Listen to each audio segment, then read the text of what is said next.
to move on to running backs. Guy the Wolves higher on, he's got a couple here. Devin Singletary going against Pittsburgh. Wolves got him at 24. That's actually only 2 spots higher than the experts.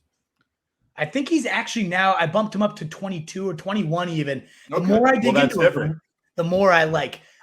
2 weeks in back-to-back weeks, he's become really the feature back. 80% of the snaps, 20 of 28 carries, that's 71%. 16 of 23 targets, that's 70%. 16 targets in 2 weeks on its own right is just huge. So I love this. And last week in particular, 87% of the snaps, 77% of the routes, 88% of the short yardage work, 100% of 2-minute offense. I mean, the guy has become an absolute bell cow. And dating back to last year, the last 7 games, he played 84% of the snaps. He was the running back 2 in the fantasy playoffs, averaging over 19.7 points per game, the 4th most this year if you did it out. He's got 20 and 10 across his last 2 games. And against the Pittsburgh Steelers, 6th most points allowed to backs, getting real gashed without Derek Watt on that defense. I think we get a nice, solid 1, maybe even 2 touchdown day out of Singletary this week. There's been a little bit of Breece Hall buzz lately. Yes. Remember, there was a bunch of Breece Hall buzz for a while, then it went away quickly, but now it's kind of creeping back.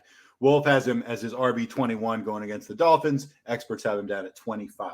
Why do you like Hall more than them?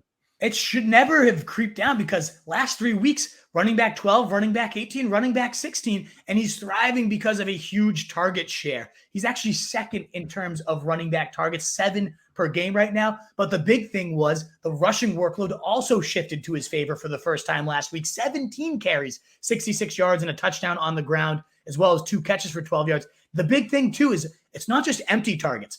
Per Scott Barrett, one of my favorite analysts in the game, 31.3 air yards per game, 1 half deep target per game. That usage would actually break 2016 David Johnson's record for most air yards per game by a running back since at least 2007. You don't need me to tell you David Johnson broke fantasy. So now that we got the carries, we got a unique deep targeting situation out of the backfield position. What's not to love? Again, 65% of the carries, again, the first time he outsnapped and outcarried Michael Carter. It's becoming his backfield, and now the schedule is softening up, and he already was playing well in tough matchups. I love everything about it.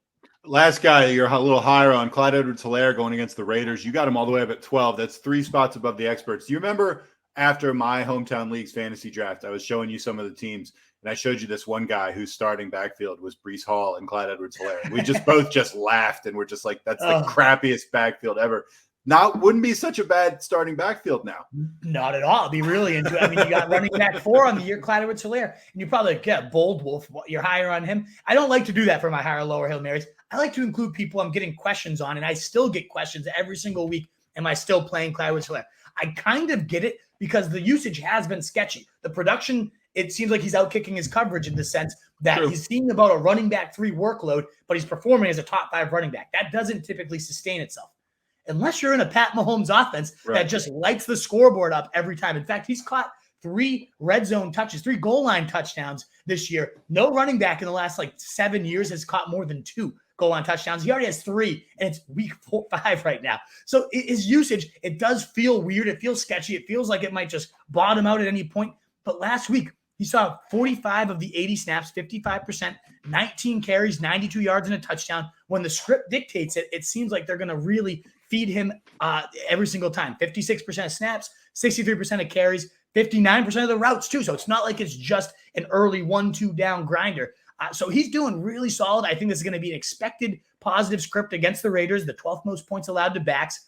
I just don't know why I keep getting questions about him. He's got to be ranked as a running back 1 moving forward. Everybody's saying sell, sell, sell, sell, sell.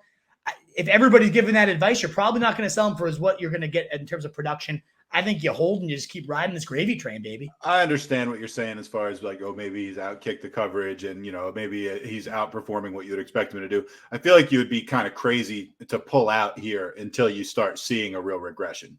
I mean, I ride it. He's putting up consistent fantasy points every week, even if you don't think the usage is what it should be. You can't bench him for somebody else and then have him keep doing the same thing he's doing. You just feel like an idiot. I think it's just injuries at this point would be the only concern. And I get this sell high narrative. I do, but I'm holding it at this point because everybody tells you to sell. You're going to get low balls for a guy that's a running back 4. And this offense, I mean, it's just a juggernaut. The line is bludgeoning people. This is a top 3 run blocking line. They are a beastly line. And yeah, we were stupid. We both said we kind of like Tampa Bay against the Chiefs. I mean, you could tell within a quarter that wasn't going to happen. Opening kickoff when the guy fumbled and they scored right like 2 minutes in. It was like, yeah, this game's over already. You could just feel it. Yeah, I was listening to another podcast and somebody said on it, in the history of football, has anybody ever fumbled the opening kickoff and then that team ended up winning the game? I wonder if so. I was like, so out of your none I can remember. Yeah. All right, guy, you're lower on Rashaad Penny at New Orleans, RB 31. You like him 3 less than the experts. Not a huge discrepancy, but why? So a little bit. One, we talked about how he's banged up so far this year, or this week rather. So I mean, whether he goes or not, obviously will help dictate that. But the big thing is, yes, he feasted last week, 151 yards, 2 touchdowns. Everybody does that against Detroit. Otherwise, he's been real May, 8, 2, and 7 fantasy points. Hasn't finished above the running back 34. And you look at what the Saints have done. CPAT crushed them in week 1, 21 points, had a beastly day. Since then, Lenny, 8.4. Christian McCaffrey, 12.5. Dalvin, 9.6. And now Penny is expected to come in here and like have a top 25 running back day. No, it's not happening. If they get it done, it's going to be through the air. It's going to be through their wideouts. I don't think Penny gets it done here. I would definitely have him on my bench. A.J. Dillon, a guy we talked about a little bit earlier, going against the Giants in London. You got him at your RB 29. You like him a little less than the experts. I feel like you already gave us some of your thinking behind that, but why don't you give us the 30-second version? Yeah, I still like him. So, I mean, 29 is definitely still playable. You saw Katie Jagir's question earlier. Like, there's definitely guys stack him up against. I'd be playing Dillon. But you look at the Giants, they've been surprisingly okay. Christian McCaffrey, 14 points. Not bad, but McCaffrey, that's a light day for him. Henry was held in check, 8.2 points for him.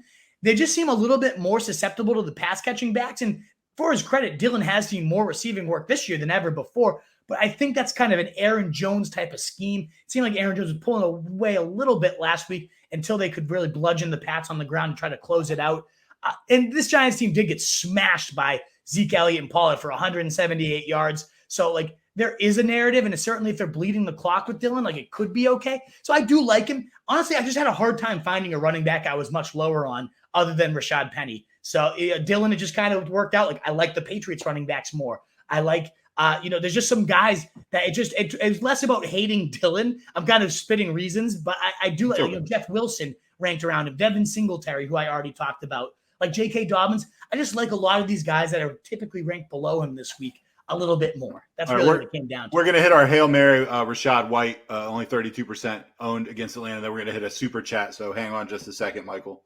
Michael, thank you so much for the support. Let us get through this running back position, and then we'll be right there. Yeah, Rachaad White, my favorite Hail Mary. One, because I think you could use him this week, but really just as a bench piece is so much upside. He should be rostered in 70, 80% of leagues just on his handcuff upside. But now that we saw him, 41% of snaps, 100% of the goal line carries, 5 targets, hauls in all 5 for 50 yards, scores a touchdown. He's actually got some standalone value. In particular, if they get up by a lot or down by a lot, I expect him to get a lot of work. We got an 8.5 point favorites here on the road against Atlanta. I could see White definitely getting some heavy work, regardless of what the score is, but certainly if they get up big. So you got standalone value, and even if not, like, he should be on 100% of rosters for the handcuff upside. I think he would be a David Johnson rookie season if he takes over in this offense. So 32% rostered. If you're watching right now, please pause, go to your waiver wire, check if Rachaad White's out there, because he 100% should be on every bench. Like,